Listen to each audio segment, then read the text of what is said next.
영광 받으시는 새벽부터 저녁까지 올려드리는 거룩한 주일 예배가 되게 하옵소서. 이 시간 주님 앞에 귀한 예물 올려드린 허순의 안순 입사님, 최현식 성도님, 유성진 집사, 김수현 부부, 유하리 어린이, 윤원구 유진아 부부, 이정님 안순 입사님, 하나님 귀한 예물 주님 앞에 올려드렸사오니 주님의 나라와 교회 세우시는 곳에 아름답게 사용하여 주시옵소서. 오늘 새벽에도 주실 하나님의 은혜를 믿고 기대하며 예수님의 이름으로 기도합니다. 아멘. 주님의 나라와 교회를 세우는 주님이 기억하시는 충성자들이 다 되시기를 주님의 이름으로 축원합니다. 우리 옆에 계신 분들과 자카르 인사 나눌까요? 주님이 다 기억하십니다. 힘내십시오. 네, 우리가 그 인사 나눈 내용은 그 하루 전날 주셨던 말씀의 내용을 근거로 항상 인사를 나눈다는 것을 여러분 알고 계시죠? 오늘은 사무엘하 24장입니다. 드디어 마지막 장까지 왔습니다. 사무엘하 24장 506쪽이죠. 24장은요. 다윗은 불순한 의도로 인구조사를 실시합니다. 이에 하나님은 이스라엘 땅에 전염병을 내리시게 되죠. 그러자 회개한 다윗이 아라우나 타작마당에서 제사를 드림으로써 모든 재앙이 소멸되는 내용입니다. 총 25절인데 한 절씩 빠르게 교독하시겠습니다. 여호와께서 다시 이스라엘을 향하여 진노하사 그들을 치시려고 다윗을 격동시키사 가서 이스라엘과 유다의 인구를 조사하라 하신지라. 그 곁에 있는 군사령관 요압에게 이르되 너는 이스라엘 모든 지파 가운데로 다니며 이제 단에서부터 브엘세바까지 인구를 조사하여 백성의 수를 내게 보고하라 하니 요압이 왕께 하르되 이 백성이 얼마든지 왕의 하나님 여호와께서 100배나 더하게 하사 내 주 왕의 눈으로 보게 하시기를 원하나이다. 그런데 내 주 왕은 어찌하여 이런 일을 기뻐하시나이까 하되 왕의 명령이 요압과 군대 사령관들을 재촉한지라.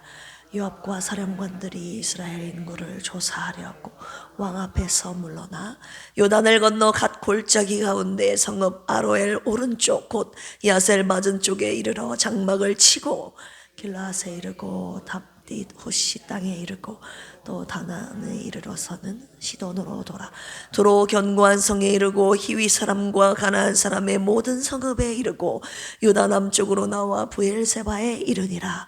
그들 무리가 국내를 두루 돌아 9달 20날 만에 예루살렘에 이르러 요압이 백성의 수를 왕께 보고하니 곧 이스라엘에서 칼을 빼는 담대한 자가 80만 명이요 유다 사람이 50만 명이었더라. 백성을 조사한 후에 그의 마음에 자책하고 다윗이 여호와께 아뢰되 내가 이 일을 행함으로 큰 죄를 범하였나이다. 여호와여 이제 간구하옵나니 종의 죄를 사하여 주옵소서. 내가 심히 미련하게 행하였나이다 하니라. 다윗이 아침에 일어날 때에 여호와의 말씀이 다윗의 선견자 된 선지자 갓에게 임하여 이르시되 가서 다윗에게 말하기를 여호와께서 이와 같이 말씀하시기를 내가 내게 3가지를 보이노니 너를 위하여 너는 그 중에서 하나를 택하라. 내가 그것을 내게 행하리라 하셨다라 하시니 갓이 다윗에게 이르러 아뢰어 이르되 왕의 땅에 7년 기근이 있을 것이니까 혹은 왕의 원수에게 쫓겨 3달 동안 그들 앞에서 도망하실 것이니까 혹은 왕의 땅에 사흘 동안 전염병이 있을 것이니까 왕은 생각하여 보고 나를 보내신 이에게 무엇을 대답하게 하소서 하는지라. 갓에게 이르되 내가 고통 중에 있도다. 청하건대 여호와께서는 긍휼이 크시니 우리가 여호와의 손에 빠지고 내가 사람의 손에 빠지지 아니하기를 원하노라 하는지라. 이에 여호와께서 그 아침부터 정하신 때까지 전염병을 이스라엘에게 내리시니 단에서부터 브엘세바까지 백성의 죽은 자가 7만 명이라. 천사가 예루살렘을 향하여 그의 손을 들어 멸하려 하시니 여호와께서 이 재앙 내리심을 뉘우치사 백성을 멸하는 천사에게 이르시되 족하다 이제는 내 손을 거두라 하시니 여호와의 사자가 여부수 사람 아라우나의 타작마당 곁에 있는지라.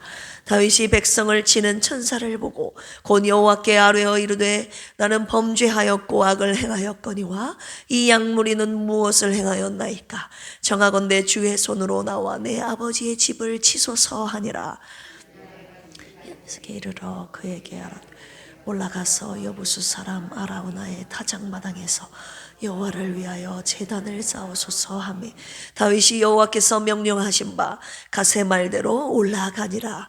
아라우나가 바라보다가 왕과 그의 보아들이 자기를 향하여 건너옴을 보고 나가서 왕 앞에서 걸룩을 땅에 대고 절하며 이르되 어찌하여 내 주 왕께서 종에게 임하시나이까 하니 다윗이 이르되 내게서 타작마당을 사서 여호와께 제단을 쌓아 백성에게 내리는 재앙을 그치게 하려 함이라 했는지라.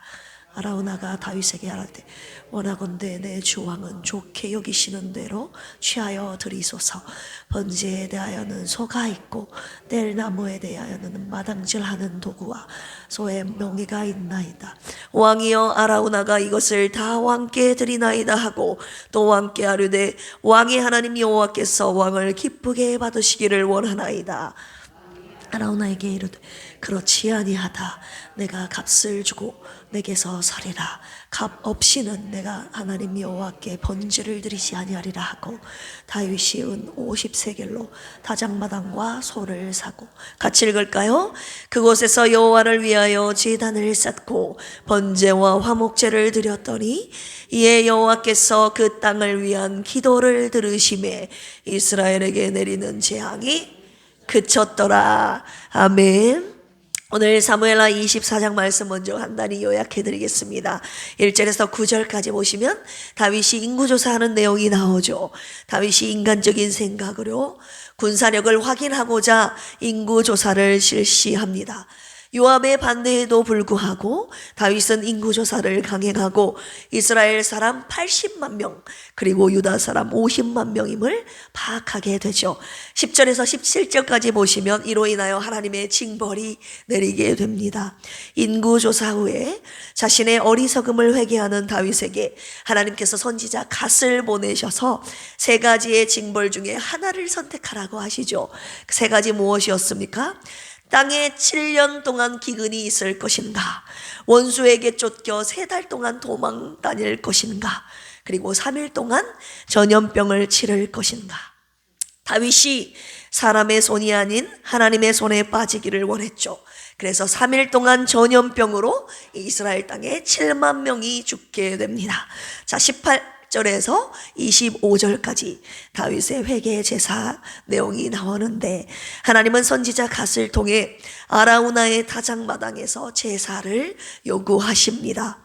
아라우나는 땅과 재물을 왕께 드리기를 원했으나 다윗은 값 없이는 내가 하나님께 번제를 드리지 않겠다고 하며 은 50세겔로 아라우나의 타작마당과 소를 사서 하나님께 번제와 화목제를 드립니다. 이에 하나님께서 다윗의 기도를 들으시고 재앙을 그치게 하신 내용의 이야기가 오늘 사무엘하 24장 전체의 내용을 통해서 펼쳐졌습니다. 오늘 말씀을 가지고 세 가지의 묵상 포인트로 함께 묵상하기를 원합니다. 첫 번째, 여지없이 다윗의 연약함이 첫 번째로 나오는데 인구조사입니다. 우리 2절 보실까요? 시작. 이에 왕이 그 곁에 있는 군사령관 요압에게 이르되 너는 이스라엘 모든 지파 가운데로 다니며 이제 단에서부터 브엘세바까지 인구를 조사하여 백성의 수를 내게 보고하라 하니. 자, 단에서부터 브엘세바까지 여러분들 많이 들어보셨던 표현이죠. 다윗 왕국의 크기를 말할 때 썼던 이 관용적인 표현입니다. 단은 다윗 왕국의 북쪽에 있는 성읍을 말하고 브엘세바는 다윗 왕국의 남쪽, 가장 남쪽에 있는 성읍을 말하죠. 그래서 단에서부터 브엘세바까지는 다윗 왕국 전체의 크기를 표현하는 관용적인 표현인데 우리나라에서도 이런 관용적인 표현이 있죠.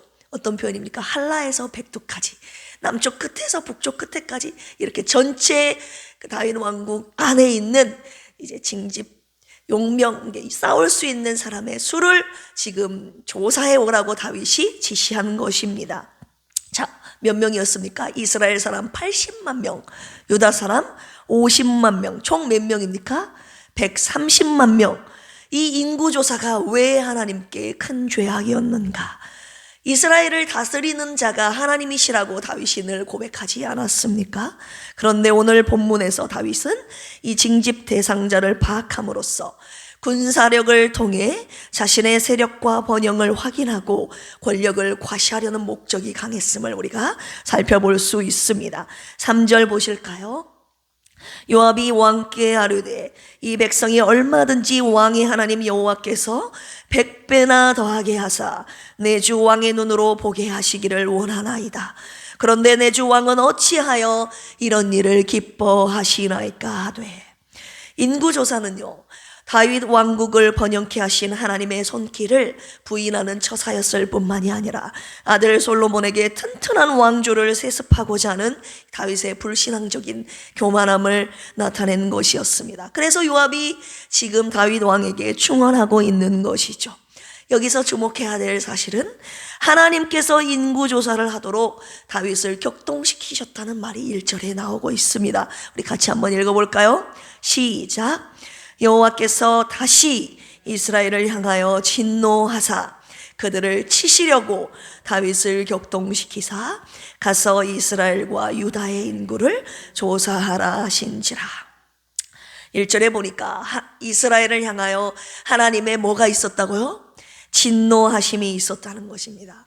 그래서 그들을 치시려고 다윗을 격동시키셨다는 표현이 나와요.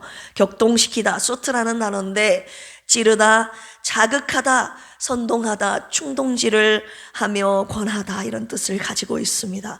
한마디로 다윗의 인구조사는 다윗 스스로의 과시욕과 더불어 하나님께서 이스라엘을 징계하시기 위한 하나님의 섭리였음을 우리가 살펴볼 수 있습니다.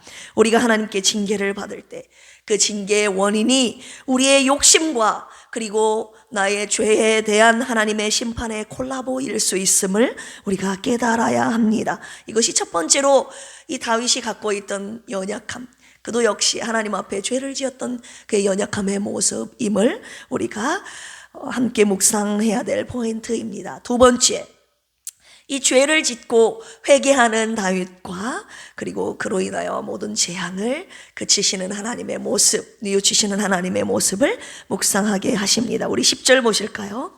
다윗이 백성을 조사한 후에 그의 마음에 자책하고 다윗이 여호와께 아뢰되 내가 이 일을 행함으로 큰 죄를 범하였나이다.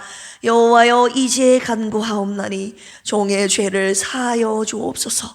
내가 심히 미련하게 행하였나이다 하니라.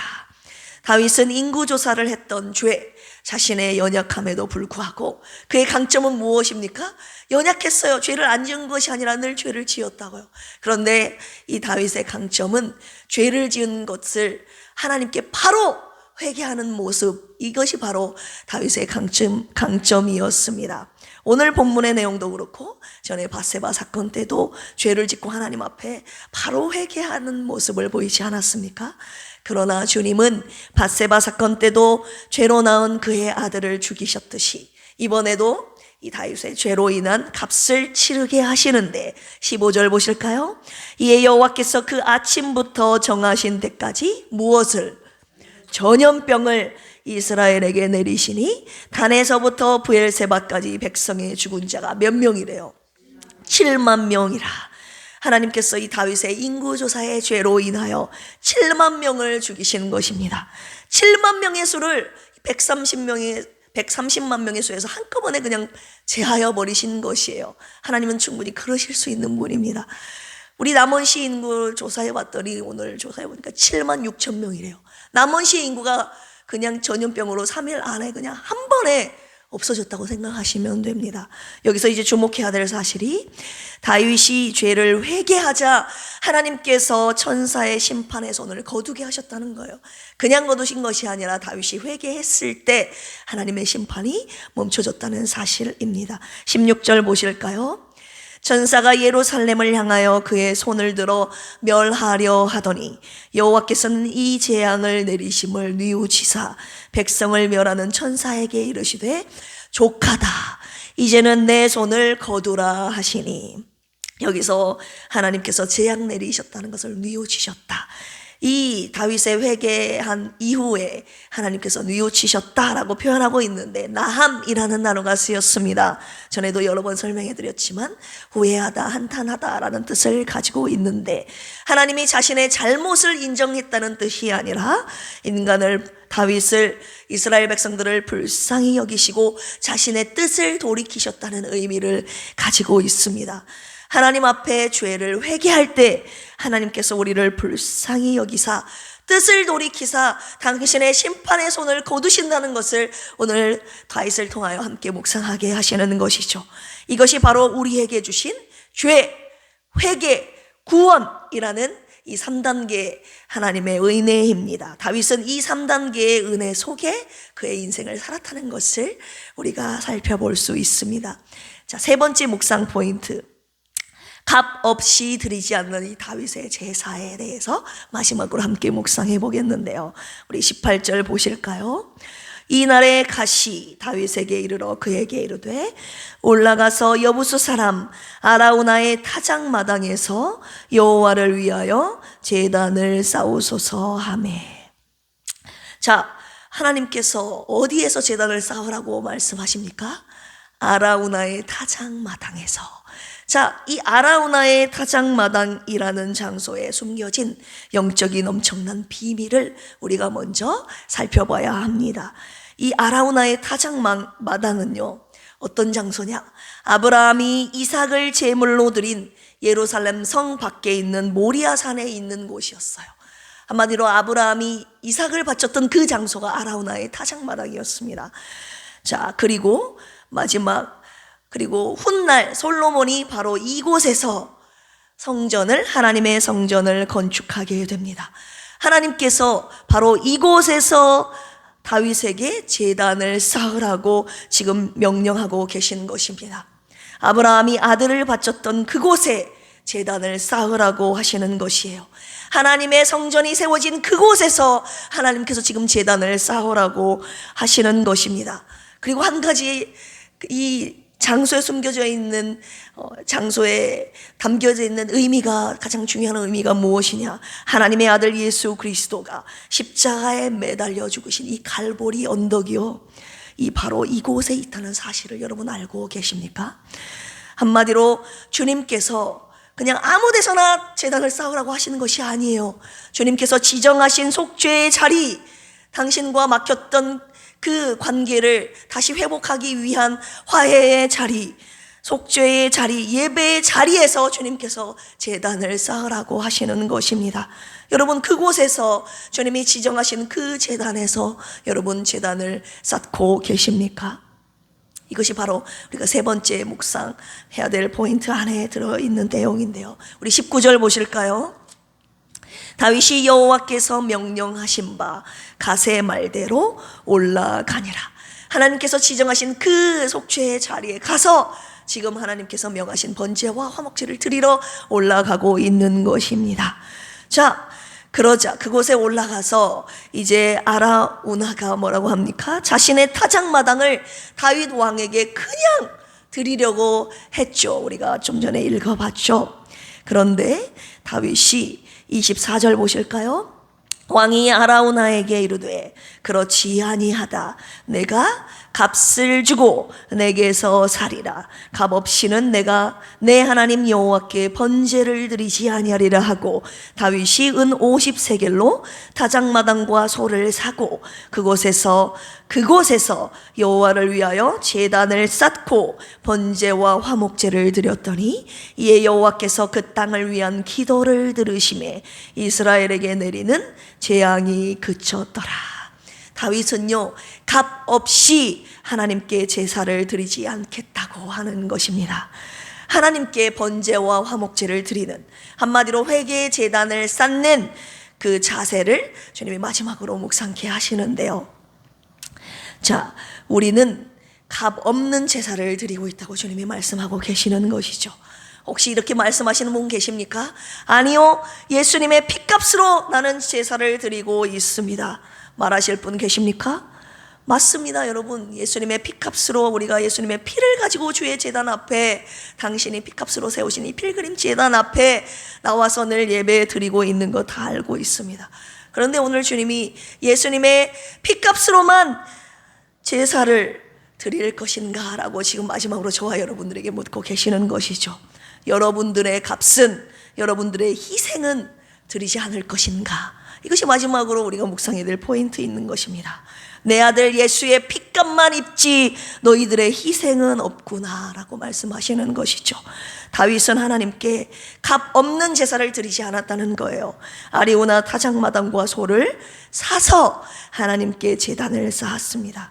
하나님께서 그 땅을 위한 기도를 들으시고 전염병을 그치게 하신 것은 바로 다윗의 이 희생의 제사 때문이었음을, 이 값 있게 드리는 희생 제사 때문이었음을 오늘 주님이 말씀하십니다. 절대 값없이 주님께 나오지 않으시기를 원합니다. 예수님의 피값을 가지고 나오십시오. 그러나 예수님의 피값만을 가지고 나오시면 안 됩니다. 그리고 여러분들의 값 있는 희생의 제물도 같이 가지고 나오시기를 바랍니다. 이것이 주님께서 명령하신, 우리 오늘 명령하신 내용입니다. 우리 필그림 교회 이 제단이 예수의 피가 뿌려지고 주님께 값진 희생의 제물을 드림으로 속죄와 화목의 장소가 되기를 주님의 이름으로 축원합니다. 함께 기도하시겠습니다. 다윗의 연약함에도 불구하고 죄를 회개케 하시고 구원하신 하나님의 은혜를 찬양합니다. 주님 앞에 값 없이 드린 제사를 드렸다면 주여 용서하여 주시옵소서. 우리 필그림 교회가 주님의 피값으로, 그리고 우리 모두의 희생으로 드려지는 속죄와 화목의 제단이 되게 하여 주옵소서. 오늘은 필그림 교회 창립 44주년 기념주일입니다. 모든 성도들 다 나와서 하나님께 영광의 예배를 드리며 음식 나눔 축제를 통해 온 교구와 성도들이 주님의 사랑을 나누는 기쁨의 축제가 되게 하여 주옵소서. 김희자 사모님과 조선미 집사님 영혼육의 회복이 필요한 분들을 주여 고쳐 주시옵소서. 우리 필그림 교회를 통하여 병든 자들이 치료받게 하시고 귀신 들린 자는 떠나가게 하시고 예수 믿게 하셔서 구원받은 기쁨이 가득 넘치게 하여 주시옵소서. 감사하며 예수님의 이름으로 기도합니다. 아멘. 주여 삼창하시고 기도합니다. 주여, 주여, 주여. 하나님 아버지 감사합니다. 오늘 사무엘하 24장 말씀을 통해서 다윗의 연약함에 대해서 다시 한번 묵상하게 하셨습니다. 아버지 하나님, 하나님께서 이 나라를 통치하시는 군주임을, 모든 주권을 갖고 계시는 하나님이심을 믿고 고백했던 다윗도 아버지 하나님 앞에 교만한 인구조사를 통하여 자신의 군세를, 세력을 과시하려고 했던 이 교만함을, 연약함을 오늘 또 주님 앞에 고백하며 그의 연약함을 함께 묵상하게 하셨습니다. 하나님, 그럼에도 불구하고 자신의 죄를 회개하며 값 있는 희생의 제사를 하나님께 올려드렸던 다윗은 아버지 희생 제사를 함께 묵상하게 하시니 감사합니다. 하나님 앞에 회개하며 아버지 희생의 제사를 올려드렸을 때 하나님께서 그 모든 재앙을 하나님 그치게 하셨음을 목도하게 하셨습니다.